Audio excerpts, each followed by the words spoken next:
Dolores Umbridge may have looked like an iced cupcake, but she was anything but sweet.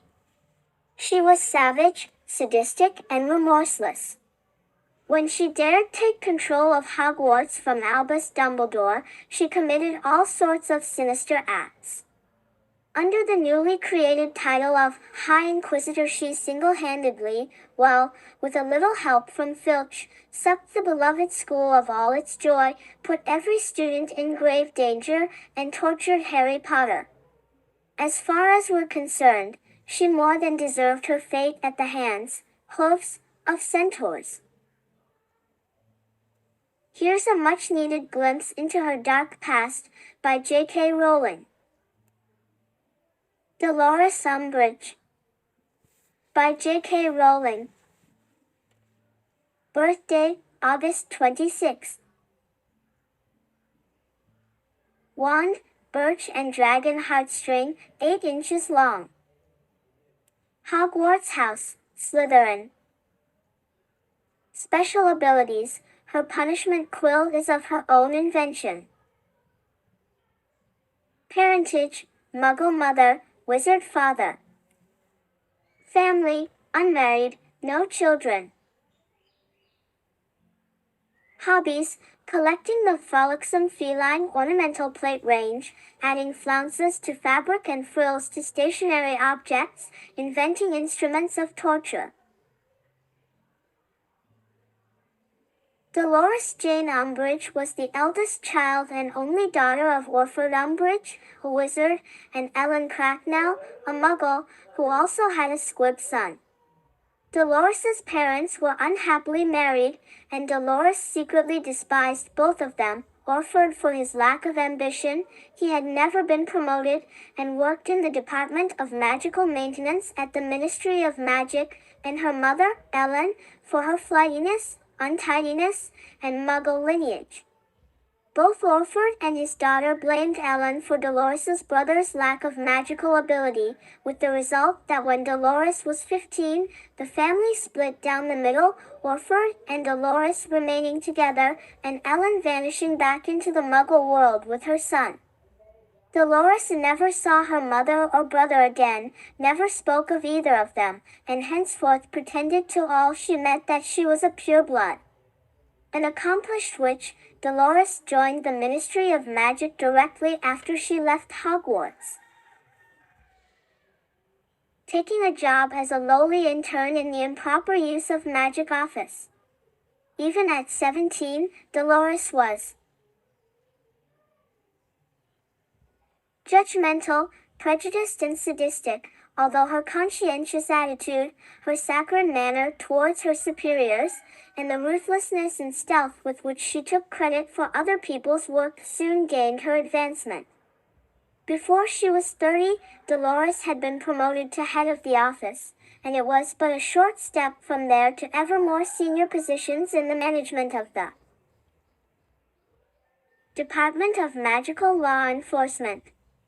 By this time, she had persuaded her father to take early retirement, and by making him a small financial allowance, she ensured that he dropped quietly out of sight. Whenever she was asked, usually by workmates who did not like her, "Are you related to that Umbridge who used to mop the floors here?" she would smile her sweetest, laugh, and deny any connection whatsoever, claiming that her deceased father had been a distinguished member of the Wisingamot. Nasty things tended to happen to people who asked about Orford, or anything that Dolores did not like talking about, and people who wanted to remain on her good side pretended to believe her version of her ancestry. In spite of her best efforts to secure the affections of one of her superiors, she never cared particularly which of them it was, but knew that her own status and security would be advanced with a powerful husband. Dolores never succeeded in marrying. While they valued her hard work and ambition, those who got to know her best found it difficult to like her very much. After a glass of sweet sherry, Dolores was always prone to spout very uncharitable views, and even those who were anti-Muggle found themselves shocked by some of Dolores's suggestions, behind closed doors, of the treatment that the non-magical community deserved. As she grew older and harder, and rose higher within the ministry, Dolores's taste in little girlish accessories grew more and more pronounced.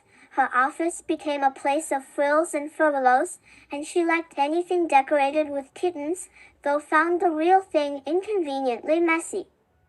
As the Minister for Magic Cornelius Fudge became increasingly anxious and paranoid that Albus Dumbledore had ambitions to supersede him, Dolores managed to claw her way to the very heart of power by stoking both Fudge's vanity and his fears, and presenting herself as one of the few he could trust.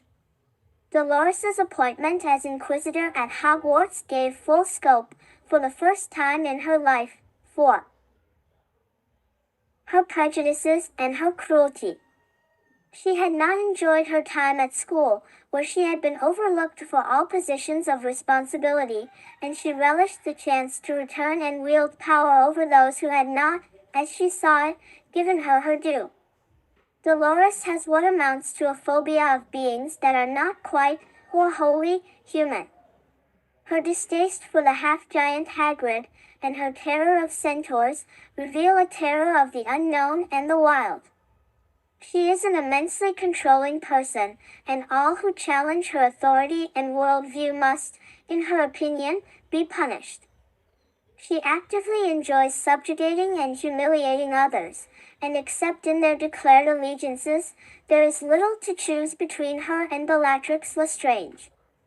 Dolores's time at Hogwarts ended disastrously, because she overreached the remit Fudge had given her, stepping outside the bounds of her own authority, carried away with a fanatical sense of self-purpose. Shaken but unrepentant after a catastrophic end to her Hogwarts career, she returned to a ministry which had been plunged into turmoil due to the return of Lord Voldemort.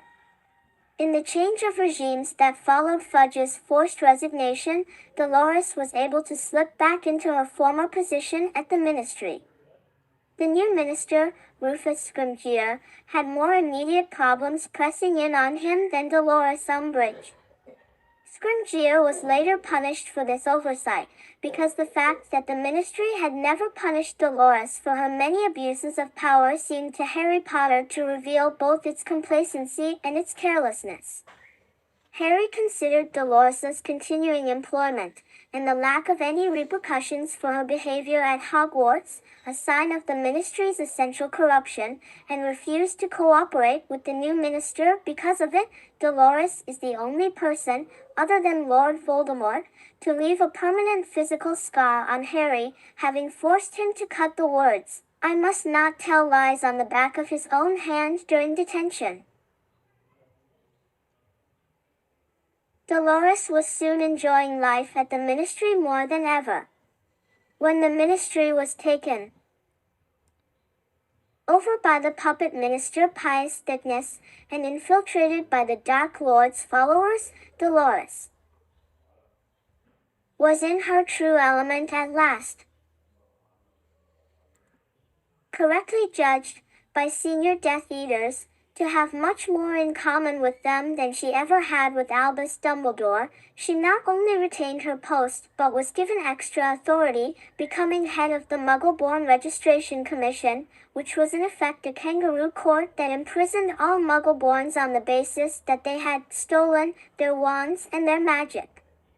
It was as she sat in judgment of another innocent woman that Harry Potter finally attacked Dolores in the very heart of the ministry, and stole from her the Horcrux she had unwittingly been wearing. With the fall of Lord Voldemort, Dolores Umbridge was put on trial for her enthusiastic cooperation with his regime, and convicted of the torture, imprisonment, and deaths of several people. Some of the innocent Muggle-borns she sentenced to Azkaban did not survive their ordeal. J.K. Rowling's thoughts. Once, Long ago, I took instruction in a certain skill or subject. I am being vague as vague can be, for reasons that are about to become obvious, and in doing so, came into contact with a teacher or instructor whom I disliked intensely on sight. The woman in question returned my antipathy with interest. Why we took against each other so instantly, heartily and, on my side, at least, irrationally, I honestly cannot say. What sticks in my mind is her pronounced taste for twee accessories. I particularly recall a tiny little plastic bow slide, pale lemon in color, that she wore in her short curly hair. I used to stare at that little slide, which would have been appropriate to a girl of 3, as though it was some kind of repellent physical growth. She was quite a stocky woman, and not in the first flush of youth, and her tendency to wear frills where, I felt, frills had no business to be, and to carry undersized handbags, again as though they had been borrowed from a child's dressing-up box, Jared, I felt, with a personality that I found the reverse of sweet, innocent, and ingenuous. I am always a little wary when talking about these kinds of sources of inspiration, because it is infuriating to hear yourself misinterpreted in ways that can cause other people a great deal of hurt. This woman was not the real Dolores Umbridge. She did not look like a toad, she was never sadistic or vicious to me or anyone else, and I never heard her express a single view in common with Umbridge. Indeed, I never knew her well enough to know much about her views or preferences, which makes my dislike of her even less justifiable.